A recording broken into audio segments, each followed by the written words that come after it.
scroll dengan gratis wifi pula. Nah, kalimat itu udah ada pakai 4 bahasa asing. Gak percaya? Bakpao berasal dari kata Mandarin, yakni bauzi. Terus kantor dari Belanda, yang artinya pertanyaan juga sama, kantor, tapi O-nya 2. Terus ada meja dari Portugis, yaitu bahasanya adalah mesa. Dan gratis juga dari Belanda dengan bahasa yang sama, gratis. Nah, selamat, kamu baru aja dalam bagian dari tur dunia lewat bahasa Indonesia. Nah, ternyata bahasa Indonesia tuh banyak sekali ya ngambil serapan dari bahasa asing. Nah, kita sedikit mundur dari belakang nih. Bahwasannya bahasa Indonesia itu bukanlah bahasa yang lahir begitu saja. Iya, sebenarnya dia tumbuh dari bahasa Melayu sebagai akar utamanya. Jadi ya kita ibaratnya ya diambil dari sedikit bahasa Malaysia lah ya. Nah, terus dipakai luas sejak zaman Sriwijaya dan perdagangan rempah. Jadi itu bahasa itu banyak yang diplomasi tuh. Perdagangan dari India, Arab, Cina.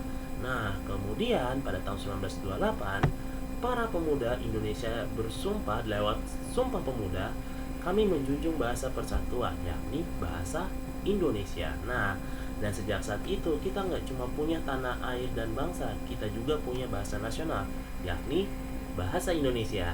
Nah, bahasa Indonesia itu apakah sama dengan bahasa campuran? Betul. Bahasa Indonesia itu ibarat kayak nasi goreng. Dasarnya sama, nasinya tuh ya dari Melayu, tapi topping-toppingnya tuh beda-beda tuh, kayak telur, kecap, udang, sama halnya dengan bahasa Indonesia.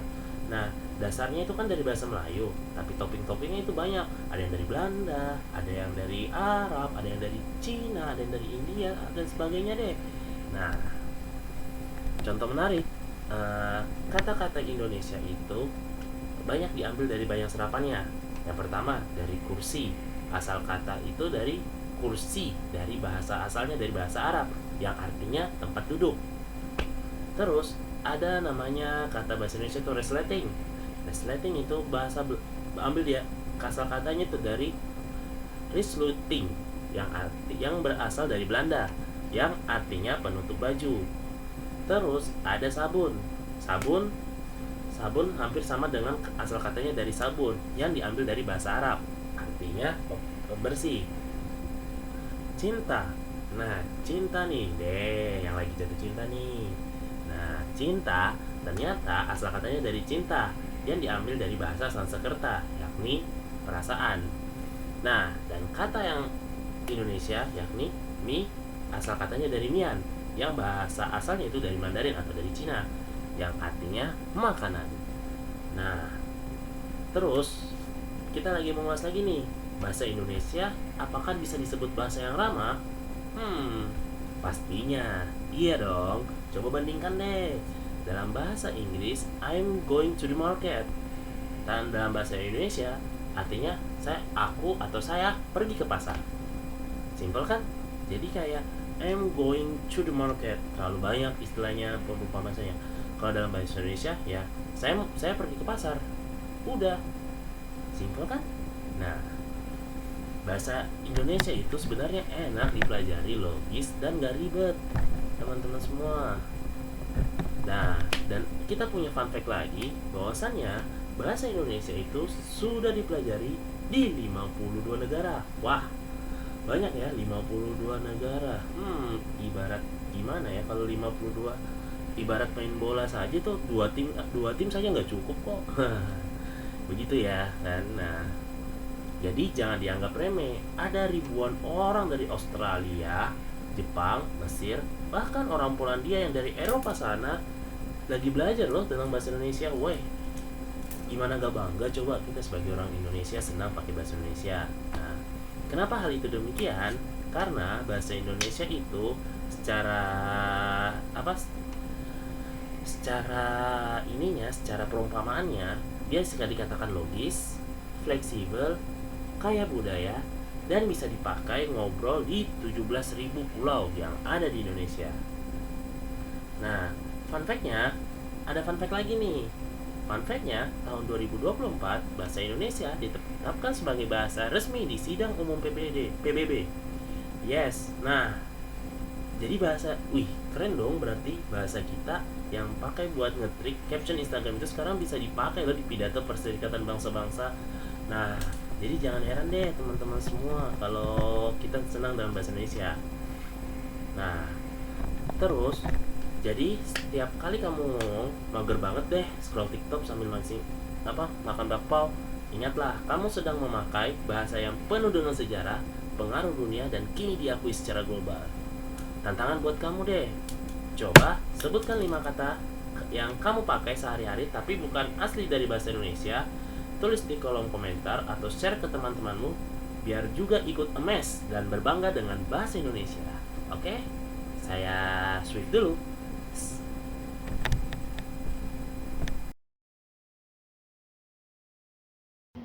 Hai Sobat Bahasa, coba kamu pikirkan, apakah kamu masih bisa berbicara menggunakan bahasa daerahmu?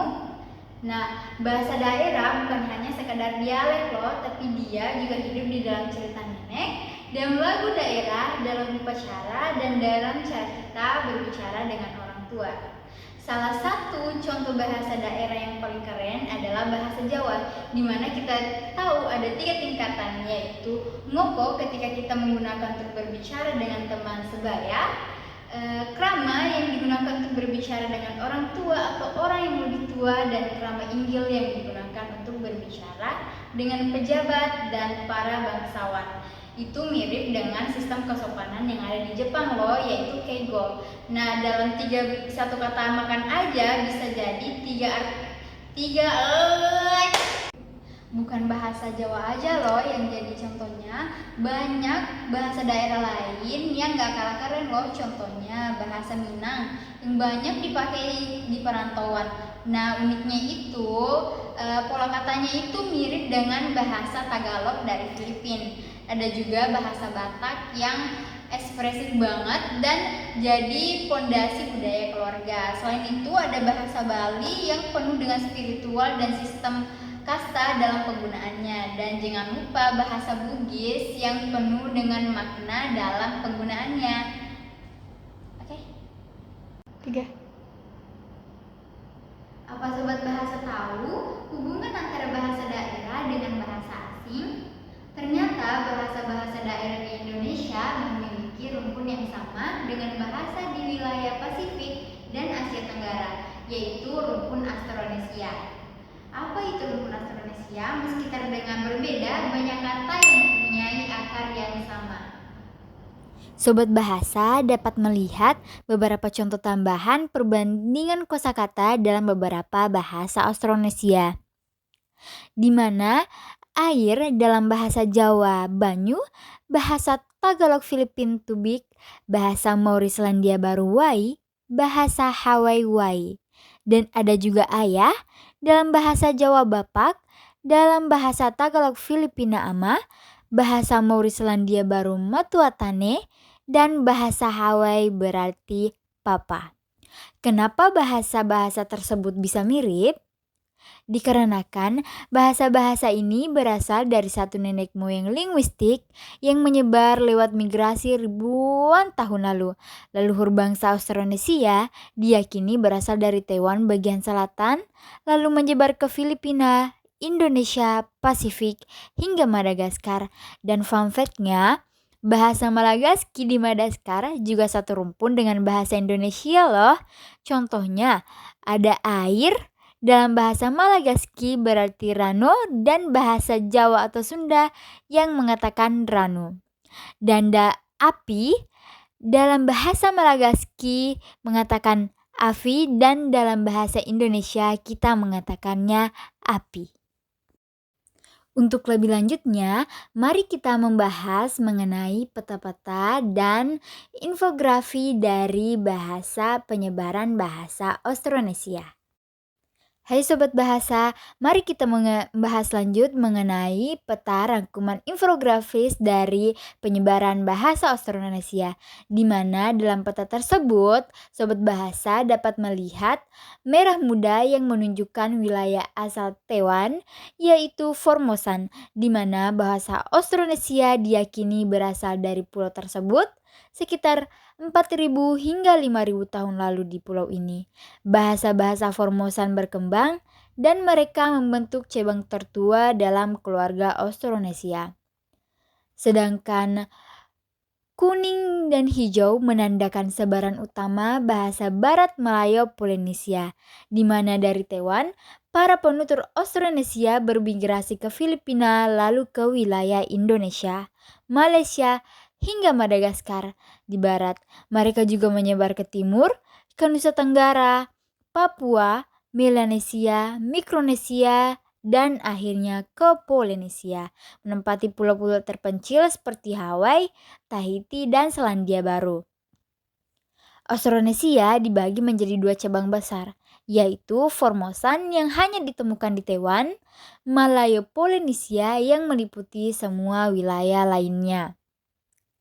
Malayo Polinesia sendiri terbagi lagi menjadi barat yang mencakup bahasa besar seperti Melayu, Jawa, Tagalog, dan Malagasy di Madagaskar, dan tengah timur atau di Oseanik yang mencakup bahasa-bahasa di Indonesia Timur, Melanesia, hingga Polinesia.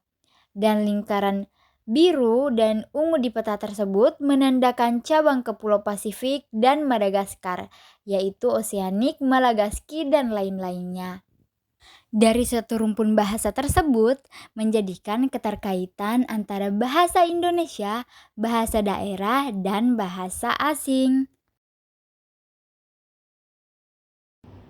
Nah, setelah mendengarkan penjelasan mengenai hubungan antara rumpun bahasa daerah dengan bahasa asing, apakah teman-teman merasa info tersebut cukup berguna dan info tersebut sangat seru untuk diketahui? Kita ini berbeda pulau, berbeda negara, namun satu keluarga dalam bahasa. Namun sedihnya bahasa daerah sekarang sudah banyak dilupakan dan tidak digunakan oleh anak muda sekarang. Menurut data Badan Bahasa, setiap 2 minggu, setiap bahasa daerah di dunia ini punah dan Indonesia menjadi salah satu penyumbang terbanyaknya. Lalu, apa yang harus kalian lakukan? Apa yang harus Sobat Bahasa lakukan ketika sudah banyak anak muda yang mulai melupakan menggunakan bahasa daerahnya masing-masing? Nah, beberapa hal simpel yang harus kalian lakukan yaitu berbicara dengan orang tua kalian menggunakan bahasa daerah. Kalian juga bisa melakukan konten dengan bahasa daerah kalian masing-masing. Selain itu, hal yang paling terpenting adalah kita harus bangga dan jangan malu untuk memakai bahasa daerah, karena bahasa daerah bukan berarti kita itu kampungan, tapi kita harus melestarikan bahasa daerah kita masing-masing. Karena mungkin salah satu dari kalian, kata pertama ketika bayi adalah kata dalam bahasa daerah kalian sendiri. Jadi, jika bukan kita, siapa lagi yang bisa melestarikan bahasa daerah kita sendiri?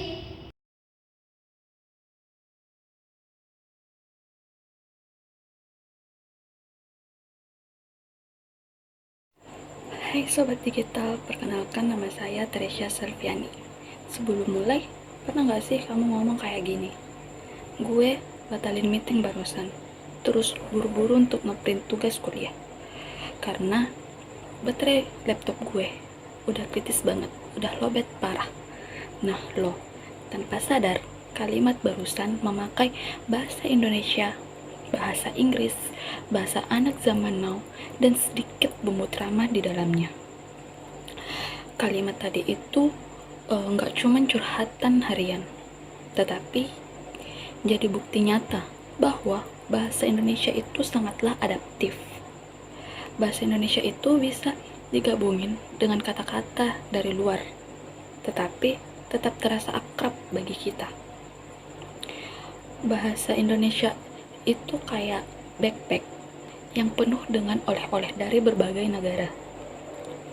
Kita tinggal di negeri yang sejak dulu udah jadi tempat mampir pedagang dan penjajah, seperti pedagang Arab, kolonial Belanda, Jepang, Cina, Portugis, India, dan sekarang kita diserbu Amerika melalui internet. Nah, oleh-oleh mereka itu Jadi kata-kata yang sering kita pakai tiap hari. Contohnya nih, dalam bahasa Indonesia itu sekolah. Dan dalam bahasa Belanda itu school, yang artinya tempat belajar. Lalu ada juga bahasa. Dalam bahasa Sanskerta adalah bahasa, yang artinya language. Dan ada juga mie, di mana dalam bahasa Mandarin itu mian, yang artinya noodles. Dan terakhir itu ada kitab, yang dalam bahasa Arab itu kitab, yang artinya adalah buku. Jadi kalau kamu hari ini bilang, aku ke sekolah bawa kitab dan dikasih mie gratis, tanpa sadar kamu barusan udah bawa 4 negara dalam satu kalimat. Keren kan? Dan itu baru kata serapan. Sekarang kita masuk ke bahasa gaul, kreasi asli anak muda. Kalian pasti pernah dengar kata sabi, bucin, atau digosting kan? Itu tuh semua bukan sekedar bahasa gaul, tapi bagian dari evolusi bahasa loh. Nah, kita mulai dari kata bucin. Bucin itu singkatan dari budak cinta, yang rela ngapain aja demi orang yang dia suka. Siapa nih yang bucin banget? Terus ada mager. Mager itu artinya malas gerak. Kalian tahu kan rasanya pengen rebahan terus? Itu mager. Yang kedua, sabi. Sabi itu singkatan gaul dari bisa. Simple tapi tetap keren. Terus ada capri. Capri itu jalur pribadi. Artinya hubungi langsung lewat chat pribadi, bukan di grup. Terus yang terakhir ada di ghosting. Nah, ini nih yang nyesek, yang artinya ditinggal gitu aja, tanpa kabar dan tanpa penjelasan. Udah chat gak dibales, ditinggal pula, malah ngilang. Siapa nih yang pernah di ghosting? Tapi tenang, ini tuh bukan alay bro. Ini namanya evolusi linguistik. Bahasa itu kayak makhluk hidup. Selama dipakai, dia bakal terus berubah, tumbuh, dan berkembang. Bahasa gaul itu sah-sah aja kok, asal tahu tempat dan waktunya. Yuk, kita jaga bahasa Indonesia sambil tetap kreatif. Pakai bahasa kita sendiri. Bahasa Indonesia itu luas, adaptif, dan terbuka terhadap perkembangan zaman. Tapi ingat baik-baik, jangan sampai karena terlalu terbuka, kita lupa pintu rumah sendiri. Bahasa asing itu boleh kita pelajari, istilah baru boleh kita serap, tapi jangan sampai kita kehilangan jati diri. Jadi yuk, terus jaga ciri khas bahasa Indonesia, bahasa yang mempersatukan kita semua. Jangan malu jadi kreatif lewat bahasa. Bahasa asing itu memperkaya, tapi bahasa kita memperkuat.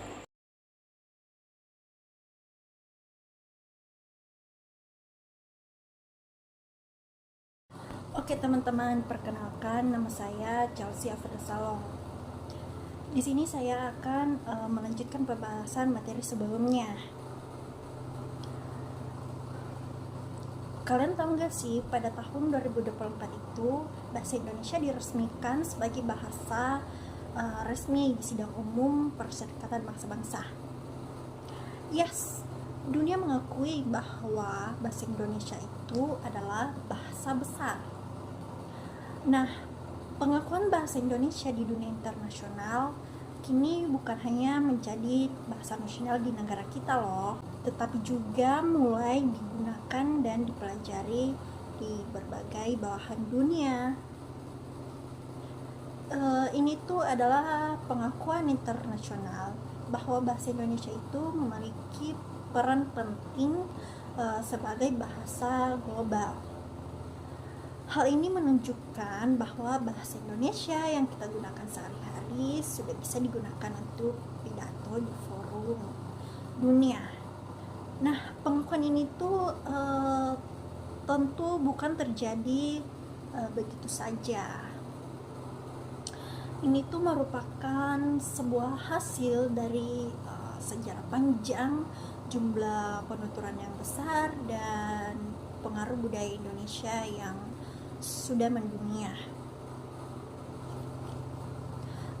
Saat ini bahasa Indonesia digunakan oleh lebih dari 275 juta orang di dunia loh.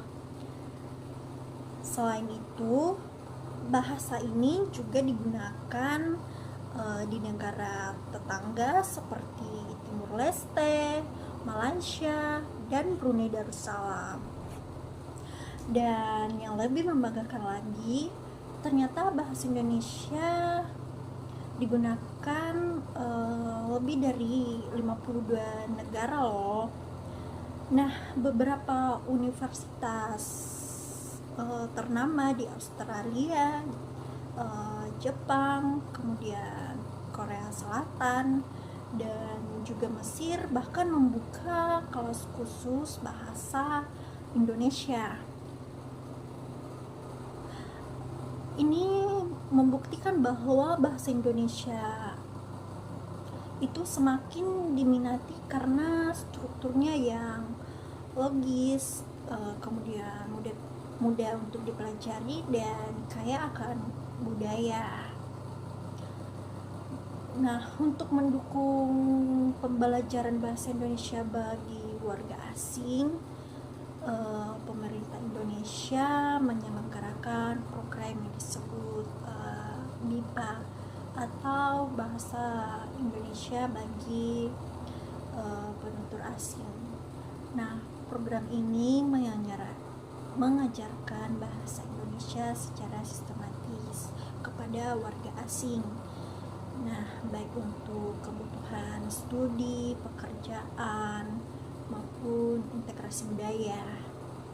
Nah, banyak peserta DIPA yang berasal dari kalangan pelajar, mahasiswa, bahkan pekerja asing yang ingin lebih dekat dengan masyarakat Indonesia.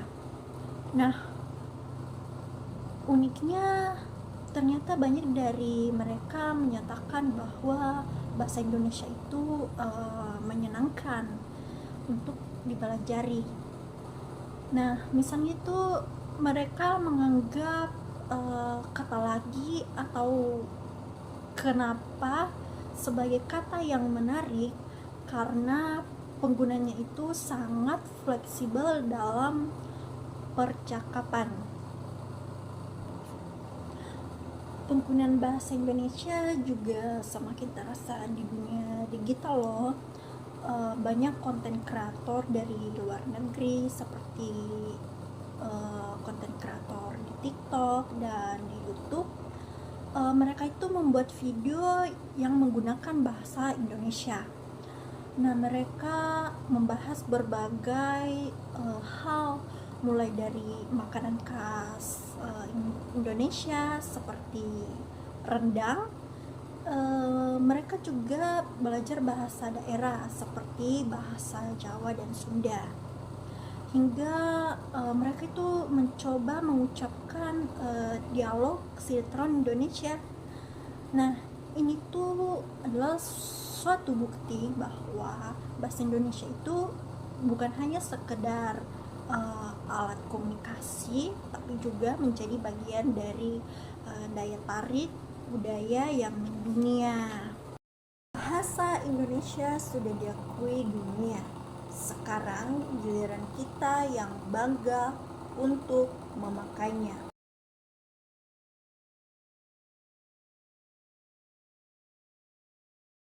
Bahasa Indonesia sama dengan bahasa hidup. Setiap hari kita bikin kosakata baru.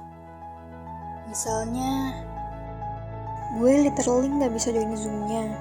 Soalnya linknya udah expired dan filenya udah ke-delete. Bahasa Inggris masuk, bahasa Indonesia masuk, bahasa daerah terlupakan. Adapun tantangan zaman digital saat ini. Yang pertama, overdosis kode mixing, lupa bahasa ibu, hoax lewat bahasa ambigu, bahasa resmi dianggap kaku.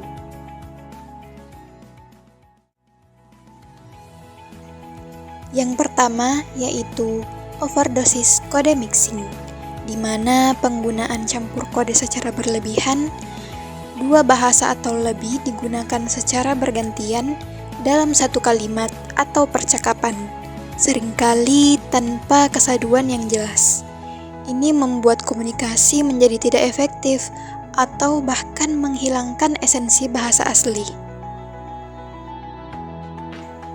Kemudian yang kedua, lupa bahasa ibu, di mana dalam bahasa ini adalah bahasa daerah sebagai bahasa pertama di rumah. Tantangan ini merujuk pada menurunnya kemampuan dan keinginan menutur untuk menggunakan bahasa ibu atau daerah mereka secara baik dan benar. Seringkali karena dominasi bahasa lain atau kurangnya lingkungan yang mendukung. Kemudian yang ketiga, hoax lewat bahasa ambigu.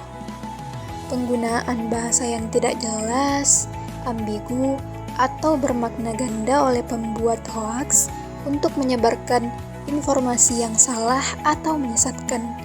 Hal ini memanfaatkan celah dalam pemahaman bahasa untuk memanipulasi opini publik. Kemudian yang terakhir, bahasa resmi dianggap sangat kaku. Mungkin dengan adanya persepsi di kalangan masyarakat, terutama generasi muda, bahwa penggunaan bahasa Indonesia yang baik dan benar terasa kaku, tidak gaul, atau terlalu formal untuk komunikasi sehari-hari. Ini mendorong mereka untuk lebih sering menggunakan bahasa gaul atau campur kode.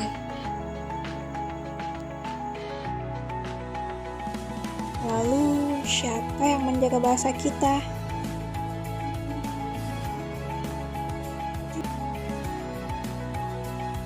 Nah, namanya adalah Badan Pengembangan dan Pembinaan Bahasa.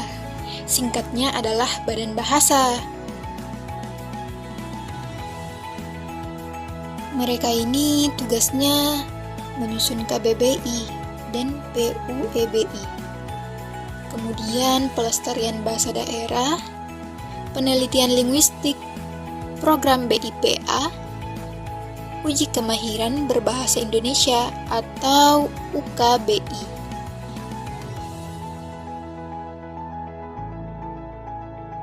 Nah, program kerennya itu adalah Kamus Digital Gratis, yaitu KBBI Daring, Festival Sastra Nasional, Pemetaan dan Digitalisasi Bahasa Daerah, Pelatihan Guru Bahasa Indonesia Luar Negeri.